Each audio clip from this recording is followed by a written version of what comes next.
તો નમસ્કાર ગુજરાત વિડીયોમાં તમારું સ્વાગત છે। તો આજના તાજા સમાચારની વાત કરવામાં આવે તો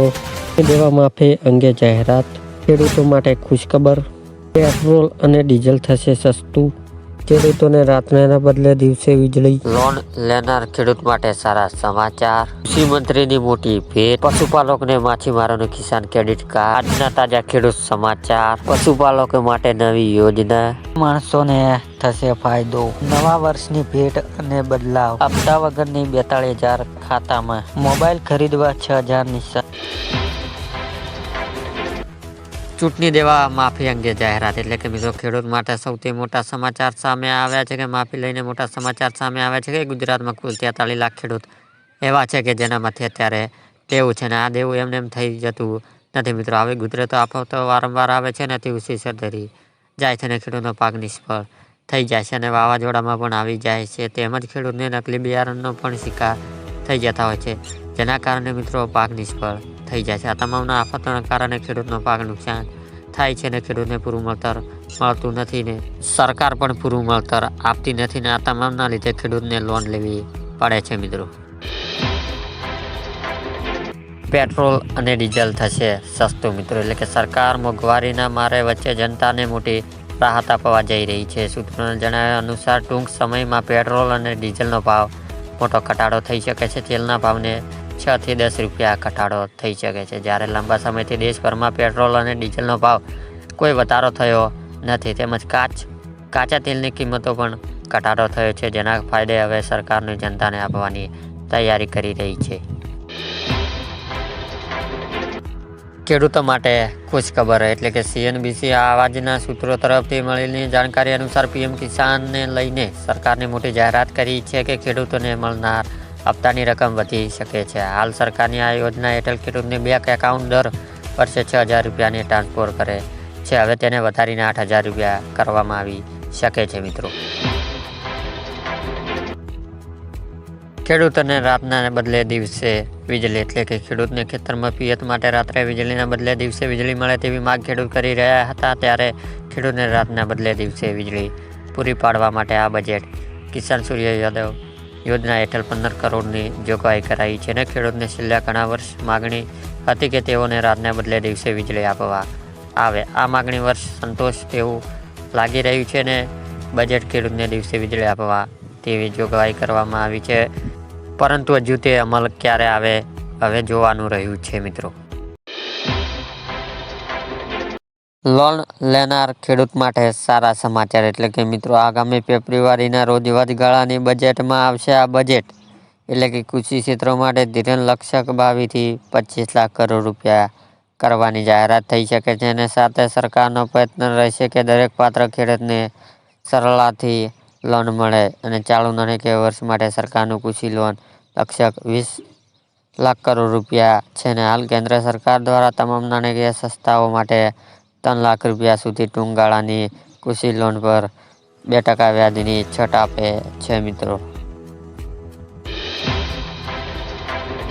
પશુપાલકોને અને માછીમારોને કિસાન ક્રેડિટ કાર્ડ, એટલે કે મિત્રો દેશમાં પ્રથમ વખત પશુપાલકોને અને મચ્છીમારોને કિસાન ક્રેડિટ અપાયું છે ને 50 કરોડ પશુઓને રસીકરણ કરાયું છે મિત્રો, એટલે કે બાળકો શિક્ષણ સુધાર્યું, ડ્રોપ આઉટ ઓછા થયા છે અને આદિવાસી ગામોમાં વીજળી અને પાણી પહોંચે,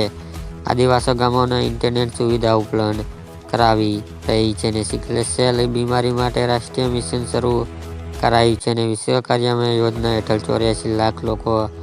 જોડાયા છે અને પીએમ સહાય યોજના દ્વારા લોકોને બેંક સાથે જોડ્યા છે।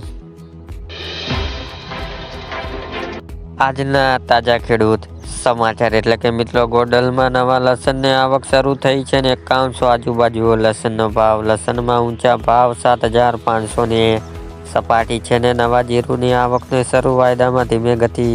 સુધાર બાજુ ભાવ 7,600ની સપાટી ભાવ છે અને ડુંગળીની જગ્યાએ આવક વચ્ચે 10 થી 15 વધઘટતા ભાવ સાથે રીસ્તીઓ બજાર છે। પશુપાલકો માટે નવી યોજના, જો તમારી પાસે 5 થી વધારે પશુ છે ને તો આ પશુપાલન લોન યોજના 2023નો લાભ લઈ શકો છો અને આ યોજના હેઠળ અરજદાર સરકાર દ્વારા 10 લાખ રૂપિયા સુધીની લોન આપવામાં આવશે અને આ લોન રકમ સીધી અરજદારોને બેંક ખાતામાં મોકલવામાં આવશે અને તમે આ રકમનો ઉપયોગ તમારા પોતાના પશુપાલન વ્યવસાય શરૂ કરવા માટે કરી શકો છો અને તમારા વર્ગના લોકોના પશુપાલન લોન યોજના માટે અરજી કરી શકો છો અને તેનો લાભ માત્ર એવો લોકોને જ આપવામાં આવશે જેમના પાસે 5 થી તેથી વધુ પશુપાલન ઉપલબ્ધ છે. આ યોજના દ્વારા લોકોને પશુપાલનને શરૂ કરવા માટે 10 લાખ રૂપિયા સુધીની લોન બેંક દ્વારા 5 વ્યાજે પર આપવામાં આવશે. મિત્રો, મોબાઈલ ખરીદવા 6,000ની સહાય. જો તમે પણ મોબાઈલ લઈ લીધો હોય અથવા તો લેવાનો હોય તો ગુજરાત સરકાર આપશે તમને 6,000 રૂપિયાની સહાય. સ્માર્ટફોન સહાય યોજના અંતર્ગત રૂપિયા 6,000 મોબાઈલ લેવા માટે સહાય આપવામાં આવે છે અને મોબાઈલ લઈ લીધો હોય તો અથવા તેને લેવાનો હોય તો બંને કેસમાં સહાય મળવાપાત્ર થશે. જ્યારે આ યોજનાનો લાભ લેવા માટે તમારે એક ઓનલાઈન ફોર્મ ભરીને સબમિટ કરવાનું રહેશે. થોડાક દિવસોમાં તમે કરેલી અરજી જ્યારે એપ્રુવલ થશે તો ત્યારે તમને આપેલા બેંક એકાઉન્ટ નંબર પર 6,000 રૂપિયા જમા કરવામાં આવશે ને જ્યારે આ યોજનાનો લાભ લેવા માટે તમારે ખેડૂત ખાતેદાર હોવા જોઈએ અને ઘરે દરેક સભ્યને આ સહાય મળવાપાત્ર રહેશે. મિત્રો, સામાન્ય માણસોને થશે હવે ફાયદો, એટલે કે કેન્દ્ર સરકાર વધતા જતા ચોખાના ભાવ પર અંકુશ લગાવી રાઈસ કંપનીઓને ફટકાર લગાવી હતી. કેન્દ્ર ખાત અને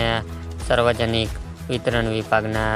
સચિવ સંજીવ ચોપડાએ બાસમતી ચોખાના મૂલ્યાંકન માટે એક બેઠક બોલાવી હતી જેમાં ભાવ ઘટાડો આદેશ આપ્યો હતો અને સચિવે કહ્યું કે ભારતીય ખાદ્ય વિભાગ પાસે ચોખાના પર્યાપ્ત ભંડાર છે તો આટલા ભાવ કેમ વધી રહ્યા છે અને આમ આવનાર સમયમાં ચોખાના ભાવ ઘટાડો થાય તેવા વધાણ છે. હપ્તા વગર 42,000 ખાતામાં, એટલે કે મિત્રો જે ખેડૂતે આ બે યોજનાનો જેમ કે PM કિસાન યોજના અને PM માનધન યોજના રજીસ્ટ્રેશન કરાવેલું હશે તેઓને ખેડૂતના ખાતામાં વર્ષે 42,000 રૂપિયા ઘરે બેઠા આવશે અને સરકાર PM કિસાન યોજના અંતર્ગત દર વર્ષે 60,000 રૂપિયા ખેડૂતના ખાતામાં નાખવામાં આવશે. ત્યારે કિસાન યોજનાના લાભથી જો PM માનધન યોજના ફોર્મ ભરે છે તો તેમને 60 વર્ષે ઉંમરને પછી દર વર્ષે 36,000 રૂપિયા મળશે. આમ બંને યોજના થઈને ખેડૂતને બેઠા 42,000ની સહાય આપવામાં આવશે. મિત્રો, નવા વર્ષની ભેટ અને બદલાવ, એટલે કે નવા વર્ષ પહેલાં જ ભારતીયોને ભેટ મળી છે અને ઓઇલ માર્કેટ કંપનીઓને 19 કિલોની કોમર્શિયલ LPG સિલિન્ડર કિંમતનો ઘટાડો કર્યો છે અને 19 કિલોની કોમર્શિયલ LPG સિલિન્ડર કિંમતનો 39 રૂપિયા ઘટાડો કરવામાં આવ્યો છે ને જો કે ધ્યાનમાં કરેલું LPG સિલિન્ડર દરમાં કોઈ ફેરફાર કરવામાં આવ્યો નથી ને 1 તારીખ ભાવ ઘટી શકે છે અને ચૂંટણી આવતા